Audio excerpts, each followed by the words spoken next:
आपला दुसरा विद्यार्थी आहे हडपसरवरून आलेला गौरव सोनवणे. याला 145 मार्क आहेत सीईटी मध्ये. आपण याच्याकडून याच्या अभ्यासाची गुपितं जाणून घेऊया. गौरव, तुझं एडनेक्सच्या सत्कार समारंभात हार्दिक स्वागत. सगळ्यात पहिल्यांदा माझा प्रश्न हाच आहे की तुला चांगले मार्क मिळाले याच्याबद्दल तुझी भावना काय आहे?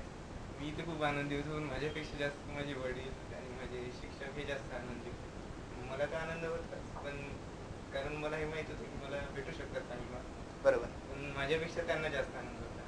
Very good. आणि तू त्यांचा आनंद आणि तू त्यांचा तुझ्यावर विश्वास हा तू सार्थ ठरवलास, म्हणजे हे खूप महत्वाचं आहे.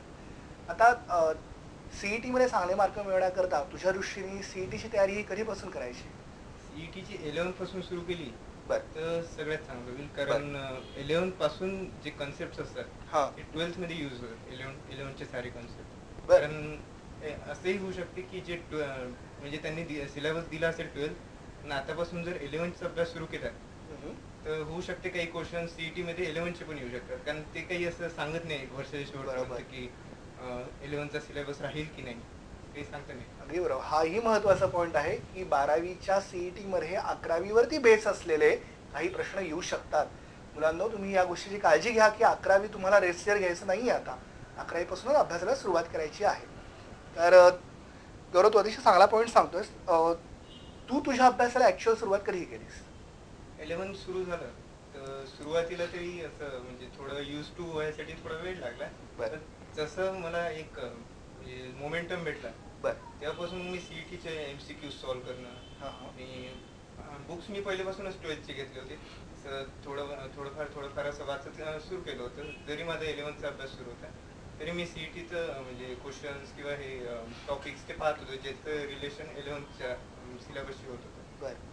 त्याच्याने सिम्पल जात होतं, कारण हे माहित होतं की सीईटीनेच आपल्याला चांगलं कॉलेज भेटणार. अगदी बरोबर, अगदी बरोबर. मग तू तुझ्या अभ्यासाचं काही टाइम टेबल तयार केलं होतंस का? टाइम टेबल केला होता. म्हणजे सकाळी उठून तरी 2 तास कॉलेजला जायच्या अगोदर, आणि संध्याकाळी जेवढा ट्युशन्स वरून आल्यावर जेवढा वेळ भेटत असेल खेळणं वगैरे हे सुरू ठेवलं होतं एका अगदी ओके एका लेवलपर्यंत. पण ते खेळणं एवढंही नाही ठेवलं की ते म्हणजे जास्त होऊन जाईल ते खेळणं, त्याच्यावर नुकसान होईल. अशा गोष्टींवर लक्ष दिलं. आणि अभ्यासाचं म्हणजे आता मी तर अभ्यास सकाळी एकदम करत होतो 1-2 तास, पण असंही नाही की पहाटे 4 वाजता उठेल. मला तेवढं जमत नव्हतं. 6 ते 7 वाजता तरी उठत होतो. पण जसं स्टुडंट्सला वाटेल तसं त्यांना जसं होत असेल अभ्यास, तरी मी त्यांना सांगतो की सकाळी अभ्यास केलेला सगळ्यात चांगला. बरं. हाही एक छान पॉईंट सांगितला, कारण या दिवसाचं प्रॉपर युटिलायझेशन हे महत्वाचं आहे. की बऱ्याच वेळा अशी गरजही नसते की अगदी तुम्ही 4 वाजता उठा रात्री 12पर्यंत जागा. तुम्ही दिवसाला किती वेळ तुमच्या प्रायोरिटीजवरती देताय. मी तू म्हटला जसं की खेळालाही तू लक्ष दिलं, पण एवढंही खेळला नाहीस की अभ्यास दुर्लक्षित होईल. तर हेही महत्वाचं आहे. मग तू तुझा अभ्यास, म्हणजे तुझा जो सिलेबस आहे तो कधी कम्प्लीट झाला, आणि मग तू तुझी सिलेबस कम्प्लीट करून रिव्हिजन पण करू शकला होतास का? सिलेबस माझा जसं म्हणजे बोर्ड्सची एक्झाम होती त्याच्या 1-2 महिन्या अगोदर तरी मी तसं म्हणजे सिलेबस पूर्ण कम्प्लीट करून टाकला होता. आणि आमचे कॉलेजेस मध्ये जेव्हा प्रिलिम्स झाले होते सुरू, त्याच्यावर जास्त दुर्लक्ष होऊ नाही दिलं होतं. रोज कमीत कमी 10 question physics, 10 question chemistry, 10 question मॅथमॅटिक्सचे सुरू राहतच होते, जरी एक्झाम सुरू असते 12th बोर्डचे. असं करत होतो म्हणून त्याचा फायदा, म्हणजे कसं ती ग्रीप नाही सुटली.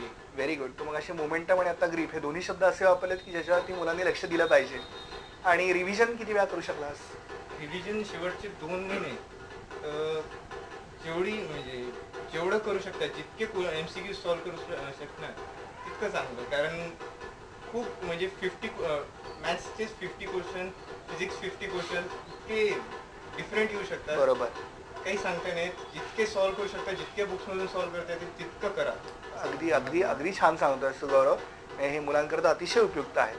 एडनेक्सचा या साईटबद्दल काय सांगशील तू? एडनेक्सचा खूप छान साईट आहे. मला खूप फायदा झाला त्याचा. मी जेव्हा मॅथ्सचे वगैरे जेव्हा काही प्रॉब्लेम्स असं काही अडत असणार, मी त्याचं ॲक्सेस करत होतो आणि त्याच्यावरून मला खूप फायदा. म्हणजे विद्यार्थ्यांच्या दृष्टीने ही उपयुक्त साईट आहे असं तुझं म्हणणं आहे? बरं. आणि याचं जे आस्क क्वेरी किंवा तुझ्या फुल लेंथ टेस्ट आहेत याच्याबद्दल पण तू काही सांगू शकशील का? हो, खूप चांगले टेस्ट आहेत. क्वेश्चन लेवल चांगले आहे आणि फक्त सिम्पल क्वेश्चन्स करून काही फायदा नाही. एटनेक्साचे क्वेश्चन्स चांगले होते, डिफिकल्ट चांगले. बरोबर. त्याच्यावरून मला चांगला फायदा झाला त्याच्यातून. Very good. म्हणजे डिफिकल्ट क्वेश्चन सोडवण्याची पण हां, सवय असली सवय पाहिजे. पाहिजे.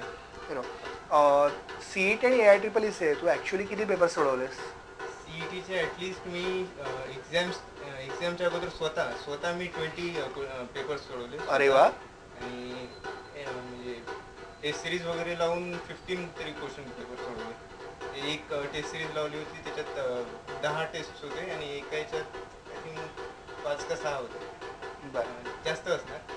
तर तेवढे टेस्ट होते, म्हणजे approximately me 30 to 35 question paper सोडवले. हा खूपच छान नंबर आहे की म्हणजे एवढा मुलांनी अभ्यास करणं गरजेचं आहे. तसं आपण नक्की म्हणूया. आत्ता 11वीत असल्या मुलांना तू काय सांगशील?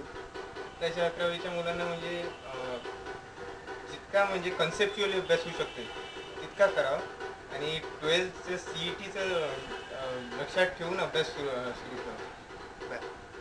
म्हणजे 11वीपासूनच CETचा अभ्यास करणं गरजेचं आहे. बरं, व्हेरी गुड. आणि आता पुढे काय करायचं ठरवलंयस तू?